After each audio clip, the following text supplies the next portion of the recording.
part of this project, and I think they really touch a very important topic, is how to treat or to mitigate against the effects of internal and external parasites. Research has shown that within the Caribbean, majority of the regions, the major cause of mortality is worms. So I think to address this topic is a pretty good move, because if we have some level of control over what can cause mortality, that means we have more product to the market, which ultimately means more money in our pocket. So this topic really comes under health. You know, and later you'll meet Dr. Leon, and she will come and tell you now that for the pharmaceutical aspect, you know, pathology and all that type of stuff, how to do it. But I want to start at the foundation. And the foundation is nutrition. If we get the nutrition right, a lot of the other problems will just go away, and we feed our animals right. So I like starting with this slide, because this slide kind of puts us as farmers in the frame of mind and the business that we operate. And it talks about the factors affecting your production system. Right? We could start with genetics, and we're going to be interactive. Who can tell me how genetics affect your production system? Okay, so he's saying that the native goat, you're saying hardier, and when you start crossing them with the hybrid or exotic goats, you start having health problems with them. Anybody agree with him? Who here own a boar goat on them farm? 1, 2, who have a Nubian? Everybody have native? Or is that grading? A mix up type of thing. Okay, fine. I like what him said. Right? Because genetics, I remember when they brought in the Nubians, there was a major concern with like pneumonia, respiratory problems with the animals, especially like in the colder areas, Portland, St. Mary. And you're right, the native animal, because he's so adapted to our climate, it's harder to get sick. Even worms that we might have a challenge with the boar or the Nubian animals, it seem to be a little bit more resistant to the worms. Out of all of this though, all the factors if you look at it, we have some very common ones. Feed ingredient quality. So how the forage source, the bag feed that you choose. Feed intake. How much the animal can consume, or how the format that you present your feed with to the animal, if it allows you to increase or decrease the amount it can consume. Nutrient bioavailability, nutrient interaction, feed additives. So if you look at this, water, 80% of the factors affecting the production system is a nutrition base. Yes, you have health. Yes, you have manure management and government regulations, etc. But nutrition is a key role. And next aspect I want to look at now is the business model of it. Because we're trying to change our approach to training. I don't want to come here and tell you, say, boy, hyper is the best bag feed for you to buy. Even though it is. I want us to look at it from a business aspect. So, we're going to be both farmers today, and one of the first thing I want us to do is to have a business plan. Who have a business plan for them operation? You have a business plan? You have a business plan? Why you have a business plan? Why is there only 3 or 4 people here with a business plan? Everybody? Okay. Alright, so give me a guide on your business plan. What is your return on your investment? When you want to make back all your money? You give yourself a time frame to when you want to make back your money? Okay, good. So we want to start with a business plan. That business plan where you have initial investment. How much money we're going to spend? What's the cost for your house, like what we see outside here? How much is it to buy proper breeding stock, to say from Neil shop, who have really good animals? right? Then we have to also look at the risk. We talk about the risk. 2-foot thief, dog, weather. And then farm management. Who here employs somebody to help them on the farm? 1 hand, 2 hand, 3 hand, 4 hand, 5. Alright? Them working good on the farm for you, I have problems with them. You can be honest. Sometimes them. Sorry? Nobody not perfect. But them get the job done. Yes, shame. Of course. Yeah, I realize, but they must know, because they say they have their business plan, so they must factor in their value into the farm. What it costs you to spend the 3 or 4 hours on your farm, you must put a price on that. And all this coming on into business. Then I like looking at the scope, and this is what the project did when they went around asking, what you guys really want. And it's something that we have to look in ourselves to and kind of use to guide our decision making in the production system that we want to have. Like how much land we have to raise our animals. Who here have over 5 acres that they can raise goats on? Over 5 acres. Who have less than 1 acre? Alright? So that kind of tell a story. A person who have 5 acres can look at a different production system versus the man who just have him goat in their backyard. Right? And this, I think, is what policymakers also want to see. To see how we're going to structure a framework to grow the industry. The next question I like to ask is how you feed your sheep and your goats. Who practice strictly grazing? Who practice cut and carry? Alright, sounds good. So my question too is, which one do you think is better? I say grazing. You would say grazing. Alright, Better for cost effective. all that come into it. Cost effectiveness, how it works. You say grazing is better. Why you say grazing is better? Grazing is more cost effective. More cost effective. Yes. And bottom line, we want to keep the operation cost low. Definitely. So we want to get better profit. And I like that response. To me, that's a businessman response. But I would say zero grazing is better. Why you say zero grazing is better? Because I mean, right sources, such as the sharpening machine, when you took, for example, a bundle of grass and grind it properly, goes a long way. I mean, the animal can't find here and getting this energy. Okay, and he has a valid point. His point is that he can better control the production parameters like growth rate if he do zero grazing, which again is a businessman move that.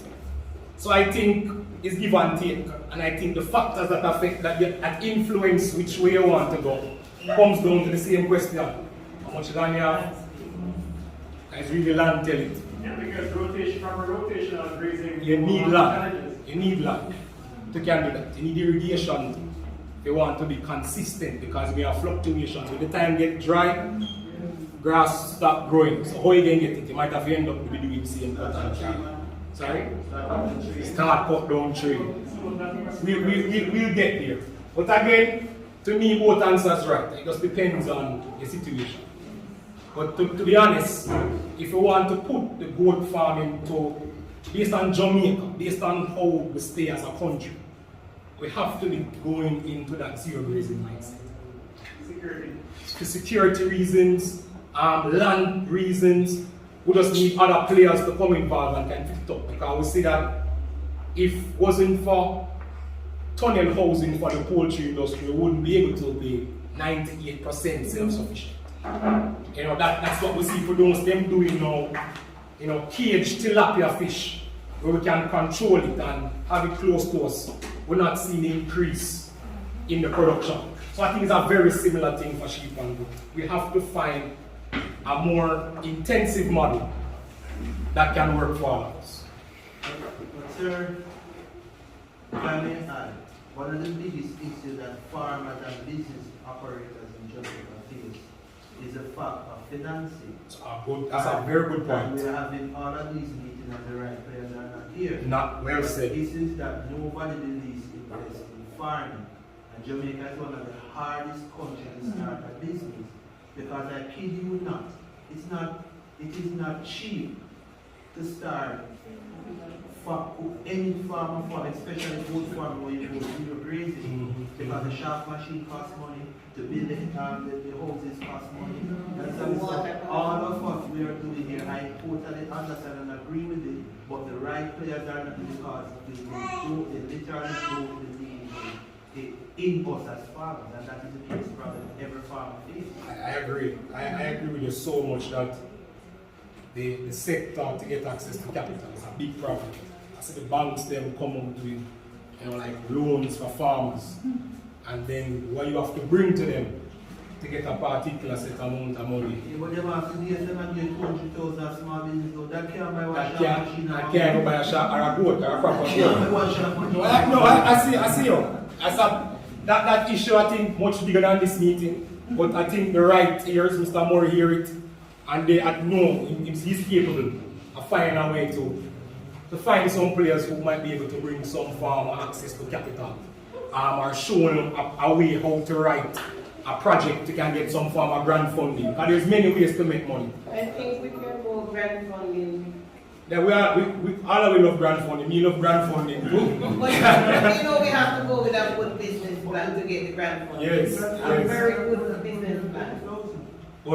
But I get you. You take money to do the grant funding. If you just raise one point here, because as we speak, there's a call for proposal by the Jamaica Business Fund, where you could get up to 300,000 US dollars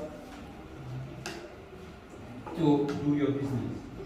And as a group, once there's more than 4, and the call was going by the 25th of September. So if you go on the Bank of Jamaica website, look for Jamaica Business Fund,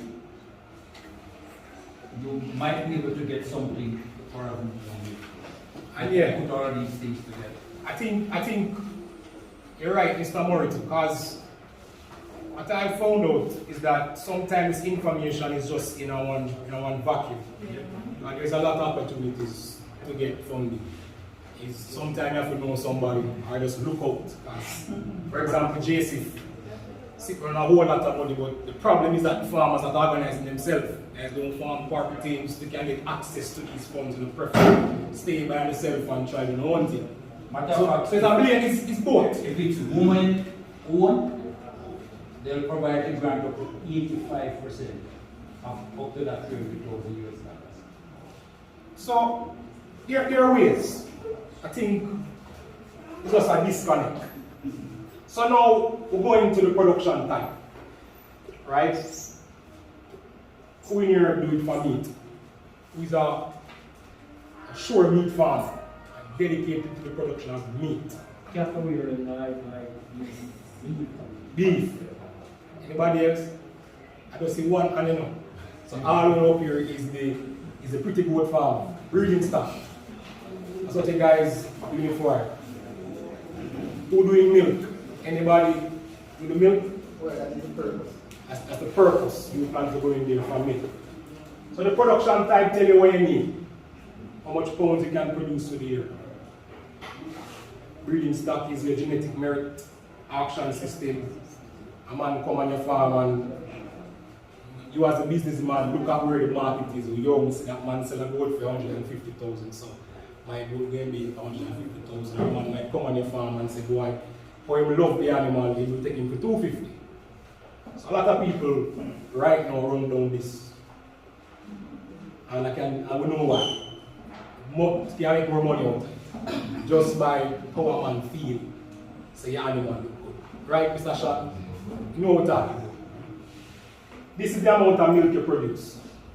And then you have people who do both. They do all three. They do some meat, the ones that don't go to the culls, send to the butcher shop or sell it during Christmas time. They have some pretty animal that they sell out there, post them on Facebook, says full bread, pure bread. all type of things. And then you have a man who might be able to sell some milk in the community, or might have a one processor that might take it from him to go make soap or lotion, whatever it is. But ultimately, this is where my mind should be at. Where am I going to fit myself in this, and what I need to do to make money from this. So apart from business plan, they must have a feed cost. How much people here know how much it takes a day to feed one goat? Who here can tell me that? What's the cost to feed one of your animals right now for the day? Nobody. Depending on the stage of When you talk about stage, you can give me an average cost. You can say, boy, an average. $12,000 for the day? One quote for the day, how much it costs to feed an animal? Alright, so guys, it's something that we have to calculate this. And this, especially for meat, genetics man can get away with this now. Because you can sell an animal at 4 months for $100,000. Barely. You use the mother milk and little grains. But if you're in this for meat, if you're not calculating your feed costs, if you use hay, what's the cost per pound for the hay? If you buy your hyperfeed and your minerals or your supplements from Baruch, what is the cost per pound or per litre of that supplement? And your pasture costs. And you have to maintain your pasture. You might have to remove kasha, remove some weeds, fence line, fence posts, or a one man out there watching the animals for you. You have to factor this cost and develop a cost for the day. So please, this is my homework to you guys. Go home and find out what is the cost to feed one of the animals. And then you can be like Nilshan and start with by stage of production. When she's pregnant, from when she lactating, you can break it down and get a better value. A true picture of your operation. But you guys need to do this. Critical. So, this is the debate that we had earlier. You know, which one better? You know, the pasture system, again, low production costs, natural comfort, the animals them look very comfortable out there while they're grazing. But then, the disadvantage is the slower growth. You tackle worms, you tackle the exercise, you tackle the environmental stress. Less control over the diet, you don't know what you know they're eating, especially in the dry time. Like to take up some brewing and end up in our problems. And then we have the system, you know, TMR system where you can mix your own feed. It's pretty cool, but it's a big cost. Investment is heavy. This might have to be a group effort or somebody who is willing to invest in producing feed because they have the land and so for the community. Approximately what's the cost for the smallest TMR machine? This is the smallest one. Landed here with tax about 1.8 million. Yes, it's pretty expensive. It is. 1.8 or 45 million. Yeah, man, it's pricey, but the return on investment is good. So you're speaking of tills in the machine, you still have to use grass to get feed. Yeah, man, you have to put your grass and everything inside of it, just mix it for you into a blend. My personal take on this, it's for more medium-sized, going large-scale producers. As I say, if a man don't take this up as a business, to say I'm going to buy one and mix my own feed to sell to you, you know, at this level, no, but I want to introduce it to you because I guarantee this is the future where we're going. You soon see this. But that is what I was just... Yes, you soon see this everywhere. It's like when I have shafting machine now, a few years' time, this is where we're going. Because as farmers, you know, we have to start. We have to start, and as business operators, we have to start thinking about how to do the same job, getting the same result, but putting less effort. Just like that. You understand? The And efficiency. sometimes look on it to say the machine is expensive, but if say you, I told somebody the other day, it is better to have 25 hybrid or pure higher grade animals, and you're looking at say 3 million or more, and it is the same amount of energy that you take to feed the 25 natives, and they don't value $500,000, and you see them do 1 year and watch them and fret and everything. But when you say you put your system and you make your plants, you have 25 animals. When 10 of them say you have 10 female and you get 10, They say, alright, never buy one of these, we not take no money out of this operation. When we sell the 10 animals here, never buy a machine. I agree with you. And yeah, I say it's expensive because I know the initial cost up, but someone who got farmers making some good money. I can tell you, I know. The price what I see me selling animals for at 3-4 months. As what you said, it's 10 animals. 10 animals can buy one of this. Just 10. Just 10. But we're not going to get in that conversation yet.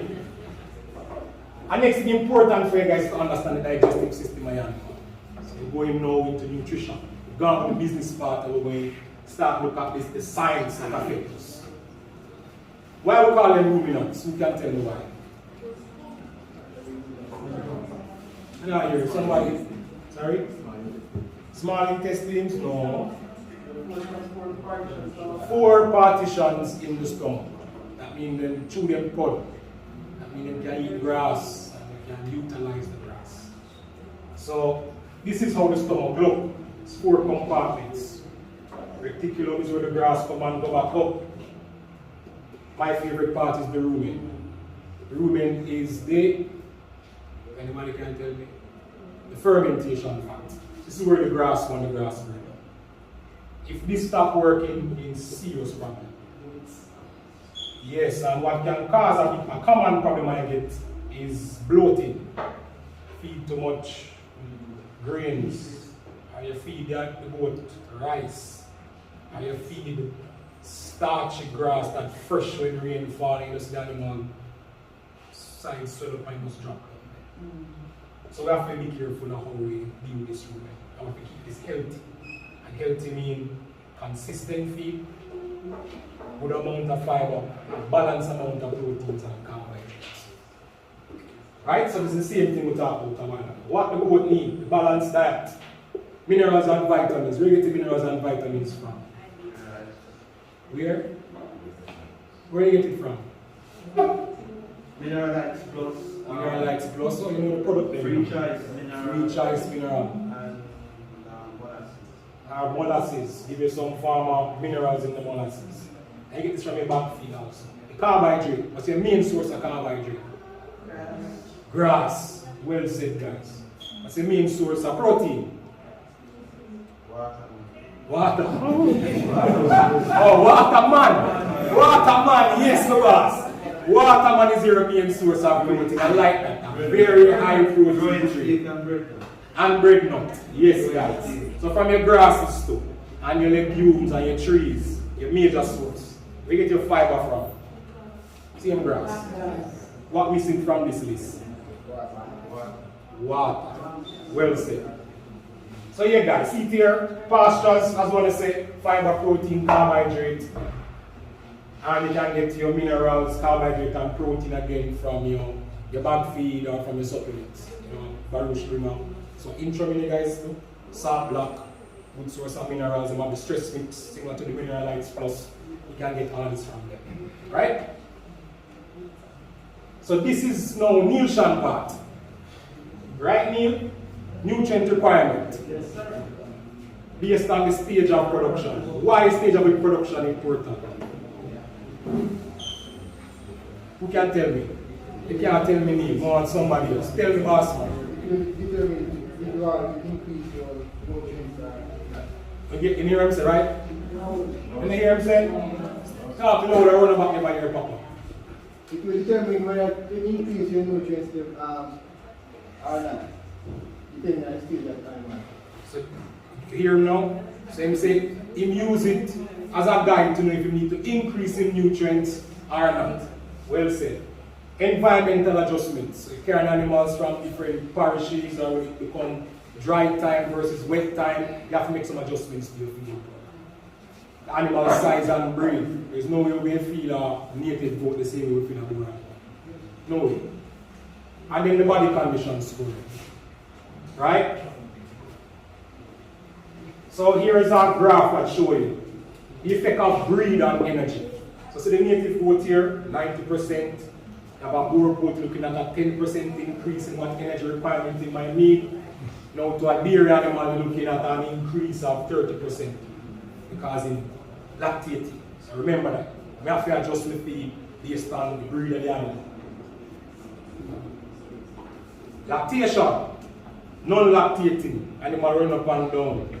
You might not need to feed as much water man as you need, right? Because she's not lactating. But when she start lactating, you start throw some more water man and pregnant on her because we know she need more energy, she need more protein. That's the strategy we must have in the head. Because this saves you money. If you're feeding this animal the same way as this animal, you're wasting money on this animal, right? Clearly you're wasting money. And that's how I like to look at it. Now look at it to say, boy, you might cause a health problem. For me, it's the money. It's all about the money. And we break down the stages. Kids, yearling, adult male, adult female. I have a feeding program based on each. So we try and mimic that very similar breeding program and give you options as a feed company. We give you a maintenance feed, so that would fit which one. Which stage of production this one would feed? Non-lactating, it's maintenance feed, right? Then we have the premium goat ration. Just like how it's sold, who may feed with this? The lactating are the ones that we're trying to fatten, are the show goats. You know, the demi goats, so before you go demi and show them, you stock up on this. We have a dairy ration for the lactating animals, we have a high protein one. This one fit for the TMR farmers who mix in the feed. And then you have the free choice minerals.